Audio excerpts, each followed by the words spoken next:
The gun was already pressed against her temple when he walked in. Not slowly, not dramatically. He simply appeared in the doorway, and the entire room stopped breathing. Madam Grace Obi didn't flinch. She sat in that chair, wrists bound behind her, blood drying at the corner of her mouth, and she looked at the man holding the gun like she had already decided she would not die today. She was 65 years old, and she had survived worse than this. Welcome back to your favorite channel, Afro-Korean Soul Tales. We are building a big family here through our stories, and I'd love you to be a part of it. Kindly like, subscribe, and tell us where you're joining us from. And now, let me take you back to the story of Mama Grace, because you need to understand what brought a woman like Grace Obi to a chair like that, and what brought a man like Kang Jae-won to that doorway. It was 3 months earlier, Lagos, 4:47 in the morning. Grace was on her knees in the small back room of her fabric shop on Lagos Island, checking inventory the old way, by hand, by touch, by memory. Her reading glasses sat crooked on her nose. Her wrapper was tied loosely over her house clothes. She hadn't slept properly in 4 days. Her granddaughter, Kamsi, 8 years old, was asleep on a mat in the corner, one arm curled under her head, breathing softly. Grace paused for a moment just to watch her. That was the only luxury she allowed herself these days. Just watching Kamsi sleep, just knowing the child was safe and breathing and fed. Everything else, the debts, the threats, the shop that was slowly dying, the son she hadn't spoken to in 2 years, the men who had been coming around asking questions she didn't know how to answer. All of it could wait. For 30 seconds, she just watched her granddaughter sleep. Then her phone buzzed. A message. No name. Just a number she didn't recognize. You have 72 hours to vacate the property, or we take the child instead. Grace read it once, then again. Then she set the phone face down on the floor, took a slow breath, folded her hands in her lap, and said nothing for a very long time. She had known this was coming. She just hadn't expected it to involve Kamsi. The property in question was not just a fabric shop, it was a building. 3 floors, old colonial architecture on one of the most valuable streets in Lagos Island. Grace had inherited it from her husband, Emmanuel Obi, who had died 11 years ago with no will and 3 older brothers who had spent the last decade trying to take everything he left behind. They had tried lawyers, they had tried forged documents, they had tried shame, spreading rumors that Grace had driven Emmanuel to an early grave, that she was a difficult woman, an outsider, a woman who had no business holding property that belonged to the Obi family name. None of it had worked, because Grace Obi was not a woman who let go easily. But this threatening Kamsi, this was new. This meant someone had hired people who did not care about the law or family or reputation. This meant someone had spent real money. And Grace, for the first time in 11 years, felt something close to fear. She didn't sleep that night. She made tea she didn't drink and sat at her window watching the street below as Lagos slowly woke up around her. The first hawkers, the early buses, the prayers floating out from the mosque 3 streets over. By 6 in the morning, she had made a decision. She would go to Chief Bankole, not because she trusted him. She didn't.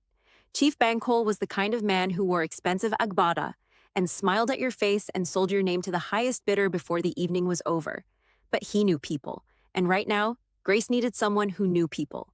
She put on her best blouse, her coral beads, her good shoes.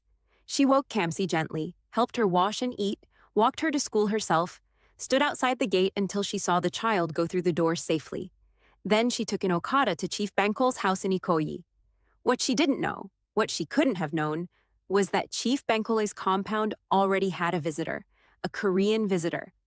Kang Jae-won did not look like what he was. He was 68 years old, silver-haired, slim in the way of a man who had never been soft, not even once in his entire life. He wore a plain white shirt and dark trousers and no jewelry except a single watch that cost more than most houses in that neighborhood. His face was still, not cold, just still. The kind of still that comes from decades of being in rooms where any visible emotion could be used against you. He was sitting in Chief Bankole's garden drinking water. Not the tea he'd been offered, not the juice, just water. When Grace walked through the gate, he noticed her immediately. Not because she was beautiful, although she was, in the way of a woman who had lived fully and carried it without apology. Not because of her clothes or her beads. He noticed her because of how she walked. She walked like someone who was holding something very heavy, but had no intention of putting it down. He had seen that walk before, in himself, long ago. Chief Bankole came out, flustered, clearly not expecting Grace so early. He ushered her into a sitting room, made excuses, disappeared again. Grace sat, waited. Kang Jae-won was brought in by a nervous-looking assistant who clearly didn't know what to do with either of them. They sat in the same room for 3 minutes in complete silence. Then Grace said, without looking at him, "He's going to make us wait. He does it on purpose. Makes you feel like you need him more than he needs you." A pause. Ji-hoon said, "I know." Grace looked at him then. He was already looking at her. "You've dealt with men like him before," she said. It wasn't a question. "Too many times," he said. She studied him for a moment. "You're not here for the same reason I am." "No," he said, "but I suspect our problems share a root." She raised one eyebrow. That is a very careful way to say something. For the first time, something moved at the corner of his mouth. Not quite a smile, more like the memory of one. "I'm a careful man," he said. Grace looked back at the door. "Chief Bankole is working with the Obi family, my late husband's family. They want my property." Ji-hoon was quiet for a moment. Then, "The building on Balogun Street?" Grace turned to look at him fully now. He said, "The building that sits directly adjacent to the land my company acquired 6 months ago for a port development project. The building that 3 different parties have been trying to acquire for the last 18 months. That building." A silence. "Who are you?"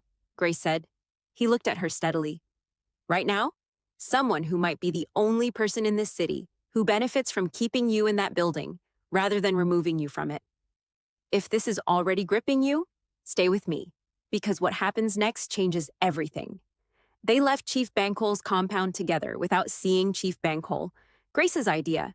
She stood up after 15 minutes, straightened her blouse, picked up her bag, and said, "I will not sit and wait for a man to decide whether or not to help me." She walked out. Ji-hoon followed her. Outside, on the street, she stopped and looked at him. "Why are you following me?" "Because I have a car," he said, "and you're about to get into a dangerously overloaded bus in your good clothes." She looked at the road. The bus in question was listing to one side with people hanging off it. She looked back at him. "I don't get into cars with strangers," she said. "My name is Kang Jae-won. I'm Korean. I'm 68 years old. I've lived in Lagos for 11 months. I have a driver named Sunday, who is terrified of me and therefore very reliable. And I have exactly as much reason to keep you alive and in that building, as you have to stay there." Grace considered this. "What do you want from me?" she said. "A conversation," he said. "Somewhere that isn't here." She looked at him for a long moment. This careful, still, silver-haired man, standing on a busy Lagos street looking completely unbothered by the noise and heat and chaos around him. Like he had been in worse places, like very little could shake him. She had met men like this before. They were either very honest or very dangerous. Sometimes both. "Fine," she said, "but I choose the place." She took him to a small pepper soup spot near Lagos Island that her friend Mama Chidinma owned. Plastic chairs, wobbly table, a ceiling fan that worked about 60% of the time. He sat down across from her and looked around and said nothing about any of it. Mama Chidinma brought 2 bowls of pepper soup without being asked. She looked at Ji-hoon with open curiosity. He bowed his head slightly in greeting. She giggled and disappeared back into the kitchen.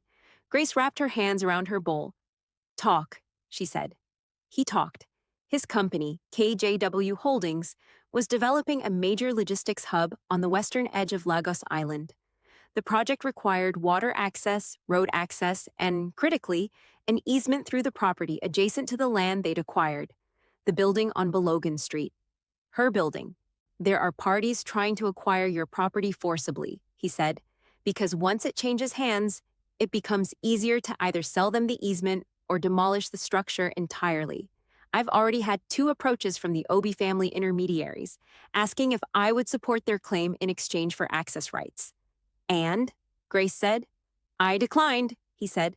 She looked at him. "Why?" He picked up his spoon, looked at the pepper soup, put it down again. "Because they came to me through Chief Bankole, and I don't do business with men like Chief Bankole." "That doesn't answer my question." He was quiet for a moment. Then, "I looked into the property dispute. I looked into you." He met her eyes. You've held that building for 11 years against people with more money and more lawyers and more connections. Every time they pushed, you found a way to hold. That kind of person, I would rather have them on my side. Grace said nothing. I want to offer you a legal partnership, he said.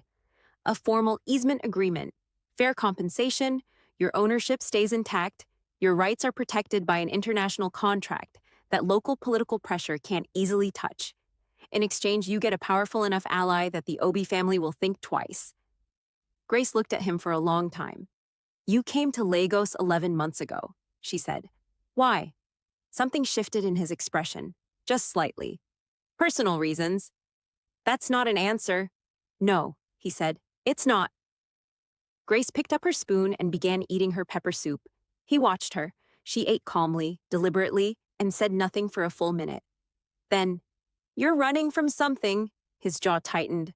Or hiding from something, she said. Or both. She looked up at him. I won't ask what. That's your business. But I need to know, is whatever you're running from going to land on my doorstep? A long pause. I don't know, he said. She considered that. At least you're honest. I try to be. She set her spoon down. I have a granddaughter, 8 years old. She lives with me. She's the only thing in this world I will not risk. He looked at her directly. I understand. Do you? She said. Because I need you to understand it all the way. Not as a fact, as a promise. He held her gaze. The child will not be harmed.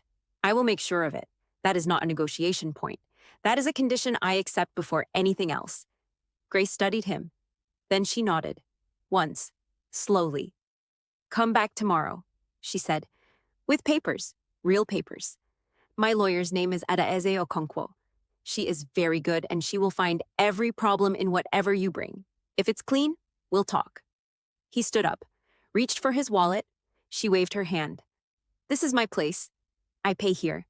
He looked at her for a moment. Then he sat back down. Okay, he said quietly. And there was something in that one word.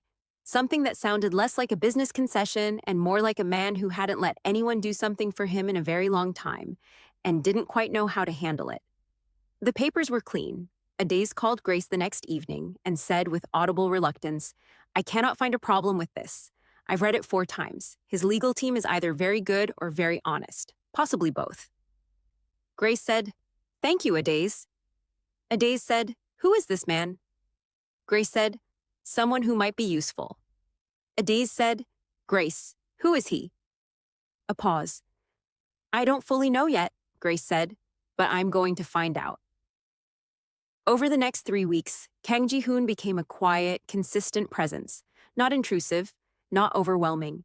He didn't try to take over. He sent a legal representative to the land registry office. He had 2 of his security detail, discreet, professional men who stood outside her shop without making it look like they were standing outside her shop, positioned on Balogun Street. The men who had been coming around asking questions stopped coming around. Grace noticed. She said nothing about it for a while. Then, one afternoon, he stopped by. He did this occasionally, always briefly, always with a clear reason. And she said, The men are gone. Yes, he said. You're doing? Yes. She looked at him. I didn't ask you to do that. No, he said. You didn't. I don't like decisions being made for me. I know, he said. I made a decision for your safety, not for you. There's a difference. She wanted to argue with that. She turned it over in her mind and found with some irritation that she couldn't. Next time, she said, tell me first. Yes, he said, simply, without defense. That was the first time Grace thought, this man is unusual. Kamsi was the one who cracked him open. Children have a talent for that. She wandered into the front of the shop one afternoon while Ji-hoon was discussing something with Grace, stopped in front of him, looked up at his face with the fearless curiosity of an 8-year-old who had not yet learned to be suspicious of strangers, and said, Why is your hair that color? Grace said, Kamsi. It's a fair question, Ji-hoon said. He crouched down to her level, which was, for a man of his presence and stature, a remarkable thing to watch, like watching a mountain decide to become a hill. It turned this color, he said, because I've been alive for a long time and I've done a lot of things I had to think very hard about. Kamsi considered this seriously. My grandma's hair is turning too, she said, but she says it's because of me. Grace said, Kamsi, I said that as a joke. She gives the best hugs. Kamsi continued to Jihoon, completely ignoring her grandmother. Do you have a grandma? Something passed over his face, fast, like a cloud. Not anymore, he said quietly. Do you have anyone? She asked. Kamsi, Grace said firmly. Jihoon looked at the child. I have some people, he said, but they're far away. He paused. And complicated. Kamsi nodded, satisfied with this answer.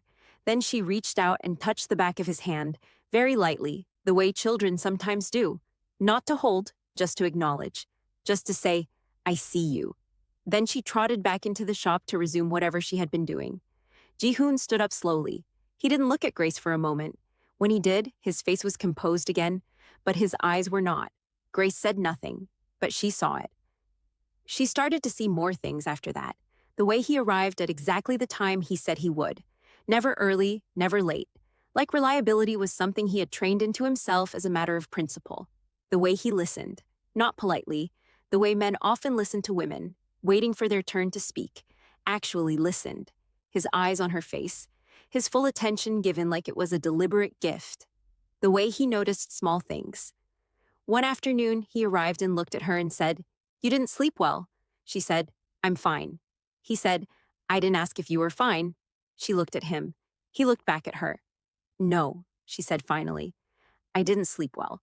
He said, Is it the building or is it something else? She was quiet for a moment. Then, Kamsi's school fees are overdue. The shop had a bad month. I've been moving money around trying to make it stretch, and it's not stretching anymore. She said it flatly, without self-pity, the way you state a problem that simply exists. He was quiet for a moment. Then, the advance payment for the easement agreement is sitting in an escrow account waiting for your signature. Edais has the papers. You've been waiting. I was thinking, she said.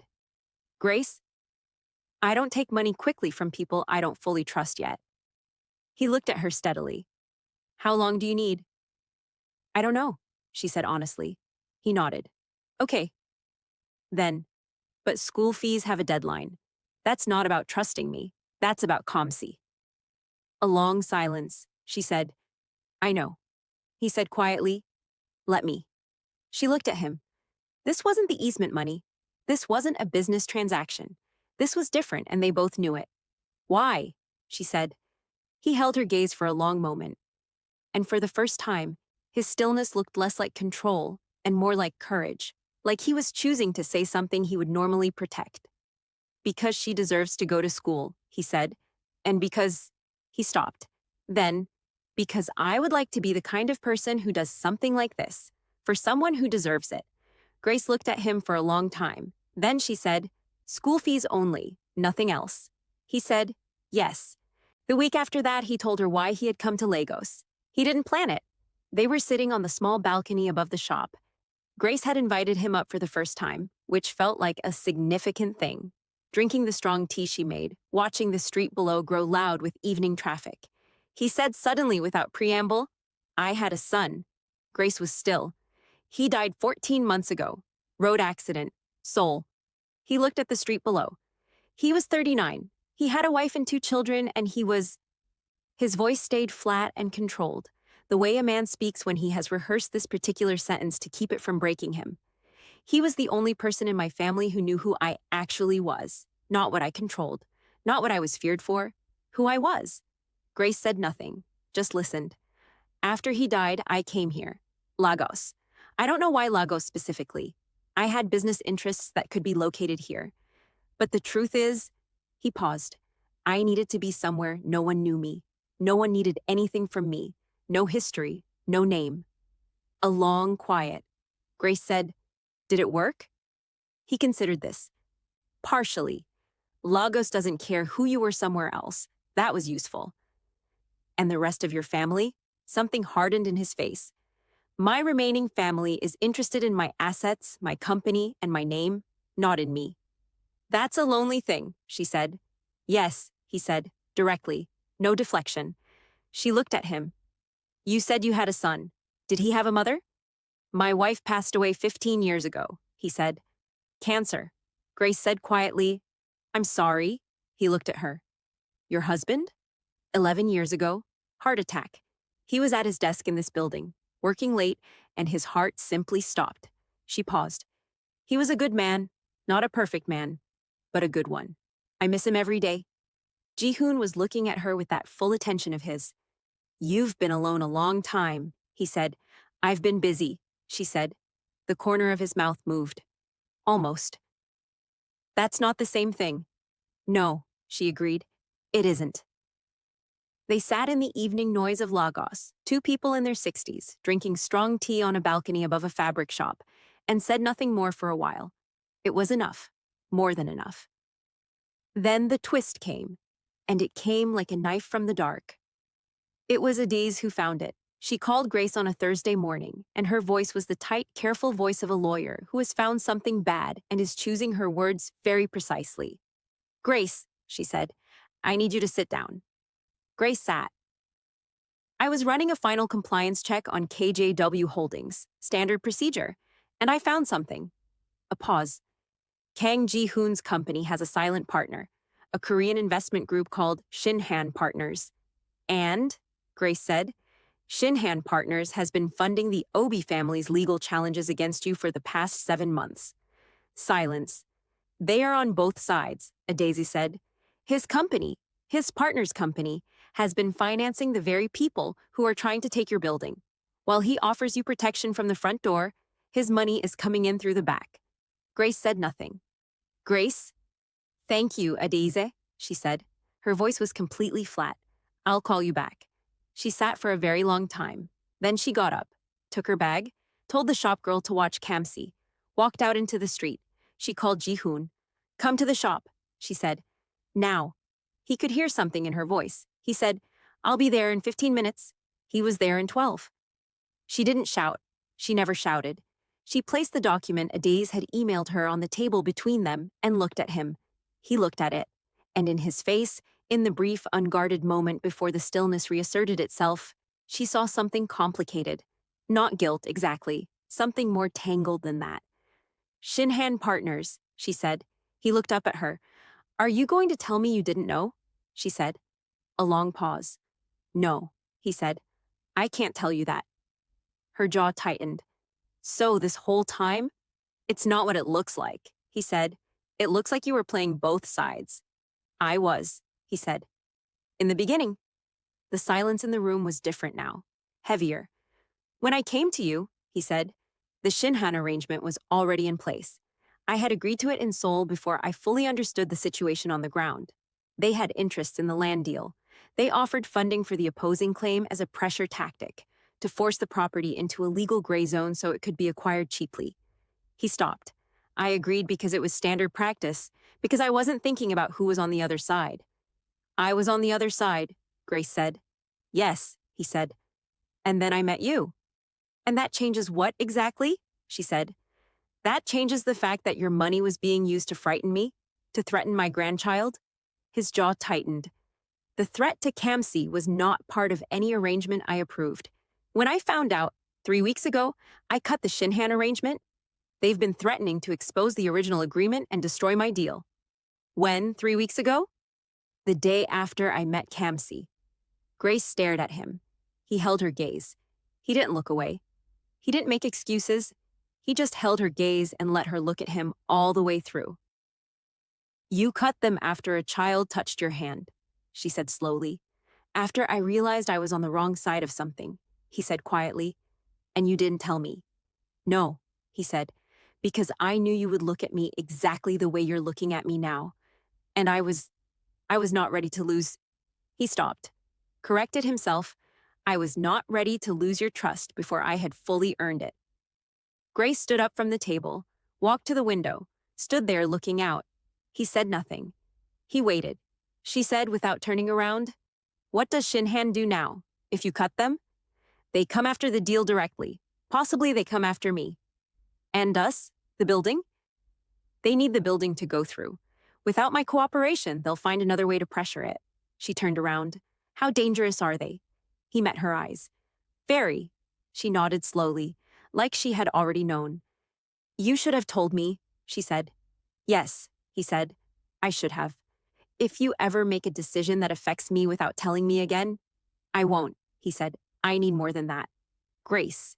His voice was quiet, stripped down to something she hadn't heard in it before. I have spent my entire life in rooms where showing your position was weakness, where admitting you were wrong was a point of leverage for enemies. I know how to be strategic. I know how to protect an advantage. He paused. I don't know very well how to just be honest with someone and have them stay. The room was very quiet. I'm still here, she said. He looked at her. Barely, she added, but I'm still here. Don't waste it. Stay with me, because we're not done, not even close. Shinhan Partners didn't come quietly. 3 days after Ji-hoon severed the arrangement, Grace arrived at her building at 6 in the morning to find the locks had been changed overnight. A notice was pasted on the door, official-looking, seal and all, claiming emergency possession under a disputed legal order signed by a judge Grace had never heard of. Inside the building, 3 men in suits were already removing things. Grace stood in front of her own door and felt something cold move through her. Not panic, not grief, rage. She called Ji-hoon. He answered on the first ring. She described what she saw. He was quiet for 3 seconds. Then, don't go inside. Don't engage them. Go to Mama Chidinma's. Take Kamsi directly to school. I need 2 hours. Ji-hoon. Grace, please. That last word, please, landed differently than anything else he'd ever said to her, because men like him didn't say please easily. 2 hours, she went. She didn't like it, but she went. 2 hours and 14 minutes later, she got a call from Adaze. I don't know what your Korean man did, but the court order has been suspended pending review. The men are out of the building. The locks are restored. Grace exhaled for what felt like the first time all morning. Then Adaze said, but Grace, they'll come back. Whatever he did, it buys time, not safety. Ji-hoon met her at the building that afternoon. He looked different, not disheveled. He was never disheveled. But there was something worn at the edges of him, like the 2 hours had cost something. What did you do? She said. I called in something, he said. From who? A pause. People I would have preferred not to involve. Ji-hoon. People who owe me, he said carefully. From a previous life. He looked at her steadily. I told you who I am, what I've been. I'm not able to do what I just did without touching that world again. Grace looked at him for a long time. Are you in danger? Possibly, he said. Some debts come with interest. And you called them anyway? He held her gaze. Yes. She breathed through her nose. This is becoming very complicated. Yes, he said. And expensive. For you. Yes. Why? She said. Not defensively, genuinely asking. Ji-hoon, why is a man like you doing this for a woman like me? He was quiet for a long moment. And then, with that characteristic stillness, but underneath it, visible now if you knew where to look, a man who was being extraordinarily brave. He said, because you're the first person in a very long time who has treated me like a person, not a name, not a resource, not a legacy. He paused. You fed me pepper soup at a plastic table. You told me when I overstepped. You listened when I talked about my son. His voice stayed even, but just barely. I have more money than I will ever need. I have power that most men would kill for, and I have been lonelier than I knew it was possible to be. He looked at her. You looked at me, Grace, and you saw a man, just a man. I hadn't realized how much I needed that. Grace looked at him for a long time. Sit down, she said finally. He sat. She sat across from him and folded her hands and said, I'm going to say something, and I need you to hear it fully. Okay, he said. I have been alone for 11 years. I have run this building, raised this child, fought this family, and kept everything standing by myself. I stopped needing someone a long time ago because needing someone was something I could not afford to do. She held his gaze. But I am a woman, Ji-hoon, not a machine. And you are the first person in a very long time who has made me feel like maybe I don't have to be quite so alone. She paused. I'm telling you this so you understand the weight of it. Because if I let someone in and they leave, or they lie, or they disappear, I cannot rebuild again. I don't have enough rebuilding left in me. He looked at her with that full, complete attention of his. I know, he said. Do you? Grace, he said quietly. I am 68 years old. I have made every mistake a man can make in business, in power, in life. I have been ruthless when I should have been kind and closed when I should have been open, and I have let the most important things slip away while I was looking at the wrong things. He paused. I am not a young man with time to waste on games. I know what I feel. I know what I want. And I know that what I want is... He stopped. She waited. You, he said, simply. Not the building. Not the easement. You. And then the night everything fell apart. Shinhan Partners had been patient, but they were done being patient. It was a Tuesday. Grace was closing the shop late, Kamsi already upstairs asleep. The street had quieted. The shop girl had gone home. Two men came through the back. They were not negotiators. They were not lawyers. They were the kind of men you send when you are done sending messages. One of them said in English that was careful and precise, "You will sign the transfer papers tonight? If you don't, the child will leave with us and you can negotiate her return for the signature." Grace stood behind her counter and looked at them. She was 65 years old.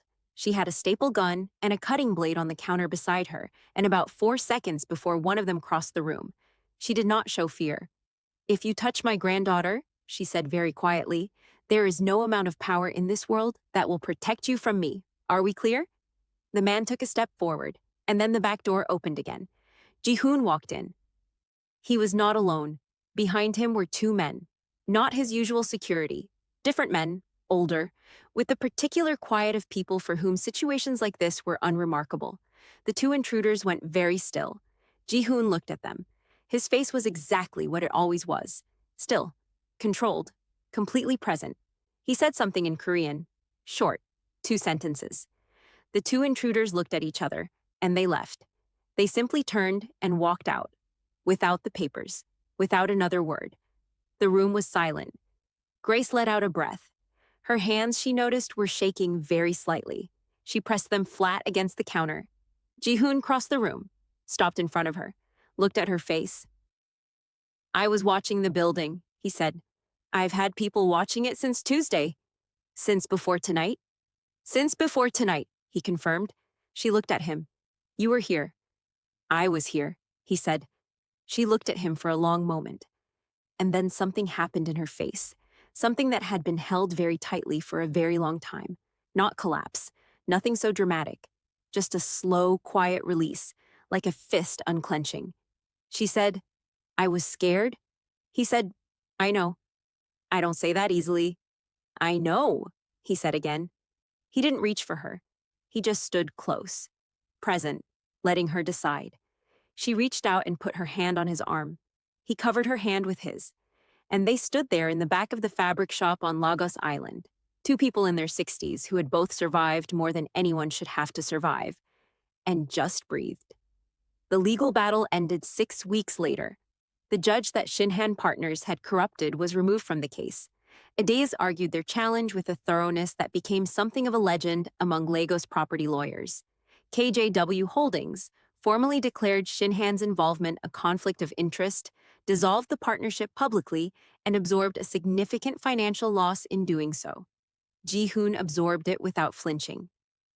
On the day the court ruled in Grace's favor, affirming her full legal ownership of the building on Balogun Street, setting all challenges aside, she was sitting in the courtroom in her best wrapper, her coral beads, her good shoes.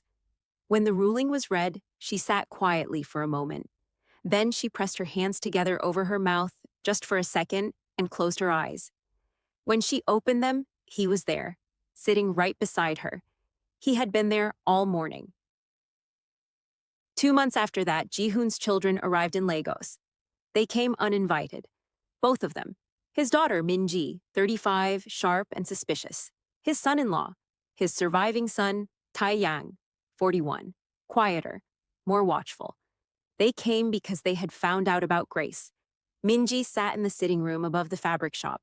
She had been brought there. Ji-hoon insisted on his ground, not a hotel. And she looked at Grace with the polished hostility of a woman who has prepared her arguments in advance. "My father's estate is considerable," Min-ji said. "Our family name has a history. You need to understand what you're becoming involved in." Grace set down her tea and looked at Min-ji, calmly. "I'm not involved in your father's estate," she said. "Or his name, or your concerns about either. Minji blinked. I am involved with your father, Grace said. The man, who he is when he's sitting in my shop talking about his son, who he is when my granddaughter asks him about his hair, who he is when he stands between me and danger without being asked to. She held Minji's gaze. That person is who I know. That person is who I care about. If you're afraid that means I'm after something else, I understand. But I'm not going to defend myself against that fear. Your father is a grown man, and this is his choice to make. Silence. Ji-hoon said, from the doorway where he had been standing. Minji. She looked at him. She is not your mother, he said quietly, and no one is asking you to pretend otherwise. He came into the room, sat down. But I am telling you, not asking. I am telling you, Grace is part of my life. You can be part of that, or you can continue to be far away. Both are your choice, but this conversation ends here. Minji looked at her father for a long moment. Tae-young, quiet in the corner, said suddenly, Appa. His father looked at him. She made you calmer. I noticed when you walked in today. You're different. He paused. Better. Ji-hoon looked at his son. Then he looked at Grace. She was looking back at him with that quiet, steady gaze that had undone him from the very first morning in Chief Bangkol's garden. One evening, about a week after the children had gone back to Seoul, Minji still uncertain, Tae-yang warmer. Grace and Ji-hoon were on the balcony again. Same tea. Lagos evening noise below. Kamsi came out and climbed into Grace's lap. Too big for it, really, but Grace never said so, and fell asleep that way, the way children do, suddenly and completely. They sat in the quiet around her. Ji-hoon said very softly so as not to wake her, I have been thinking about something. Grace said. I would like to stay. In Lagos. Permanently. Grace looked at him. My work can be managed from here. I've had 11 months to confirm that. He paused. But the reason I want to stay isn't the work. She waited. I'm 68 years old, he said. I don't have... He stopped. Tried again. I don't have patience for half measures anymore. I know what matters to me. And I would like... He stopped again. Say it, Grace said quietly. He looked at her over the sleeping child. I would like to be here, with you, in whatever way makes sense for two people our age, who have both lost a great deal and built what they have with their own hands. He held her gaze. I'm not asking for something dramatic. I'm not asking for a performance. I'm asking to be present, in your life, if you'll have me. Kamsi shifted in her sleep, murmured something, settled again. Grace looked at this silver-haired, still, complicated, careful man who had walked into her life through the door of an enemy's house and had been, piece by piece, choosing her ever since. She said, You know this will be complicated. Everything worth having is, he said, my family will talk. They can talk. Your family will talk more. They already are. There will be days, she said, when I am very tired and very difficult, and I won't have patience for any of it. Grace, I'm serious. Grace, his voice was gentle, absolutely firm. I survived the Korean underworld for 30 years. I can survive your difficult days. She looked at him. Then she laughed, really laughed. The low, full, unself-conscious laugh that he had heard only a handful of times, and which was, he had decided, the most valuable sound he had ever heard. Kamsi stirred, blinked, looked up at her grandmother. Grandma, why are you laughing? Because something is funny, Grace said. Kamsi looked at Ji-hoon. What's funny? He looked at her. Your grandmother, he said, is accepting something she wants, but is trying to make difficult first. Kamsi considered this. She does that, she said sagely. Then she yawned enormously and tucked her head back down and went back to sleep. Grace looked at Ji-hoon. He looked back at her. Yes, she said quietly. You can stay. On the day Kang Jae-won formally signed the easement agreement, not the corrupted version, not the version that had ever involved Shinhan, the clean version, fair and legally airtight, with a ceremony that both their lawyers attended and that Adaiz watched with the expression of someone who still couldn't quite believe it had all resolved this cleanly. He was asked to say something. He stood up. He was 68 years old, silver-haired, still. He looked at the room, the lawyers, the witnesses, Chief Bangkol's nervous representative who had shown up uninvited and been allowed to stay. And then he looked at Grace, sitting at the table, composed, elegant, her coral beads on, her hands folded. He said, "I came to Lagos looking for nothing. That is what I told myself. I was wrong." He paused. "I found a woman who holds her ground, who is honest when honesty is costly, who looks at complicated people and sees them clearly and doesn't run." He held Grace's gaze. "At 65, she is wiser than I was at any age. She is stronger than most people I have ever known. And she is—" His voice stayed controlled, but he stopped briefly. Cleared it. "She is the finest person I have encountered in my long and sometimes shameful life." The room was very quiet. Chief Bankol's representative shifted uncomfortably. Adaze pressed her lips together and looked at the ceiling. Grace sat very still and looked at Ji-hoon with an expression that was neither soft nor hard, but something between them. Something that looked to anyone watching like a woman who had survived long enough to deserve exactly what she was finally receiving. "Sign the papers," she said finally, her voice dry. "You're not at a wedding." Quiet laughter from the room.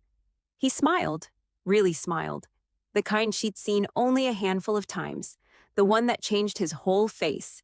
He signed. Months later, at Kamsi's 9th birthday, a modest party in the courtyard below the fabric shop, neighborhood children, jollof rice, Mama Chidinma's fried chicken, colored streamers. Kamsi stood on a plastic chair to be taller and pointed at Ji-hoon across the courtyard and announced to anyone who would listen, "That's my grandfather. He's Korean. His hair is like that because he thinks a lot. He's very serious, but he's soft inside." Ji-hoon across the courtyard heard this. He pressed his lips together. Grace, beside him, said, without looking at him, "She's not wrong." He said quietly, "No, she isn't." He reached out and took Grace's hand, not dramatically, not for anyone to see, just held it, steadily, the way he did everything. She didn't pull away. The birthday song started up around them. Kamsi's laughter cutting through the evening air bright as a bell, Lagos living its loud, beautiful life all around them. And these two people, 65 and 68, improbable, complicated, earned, stood together in the courtyard of a building that had been fought for and nearly lost and ultimately held. They stood together and held on. If this story moved you, share it with someone who needs to hear that it's never too late to be seen, to be chosen, and to hold your ground. Madam Grace Obi held hers, and in doing so, she held everything.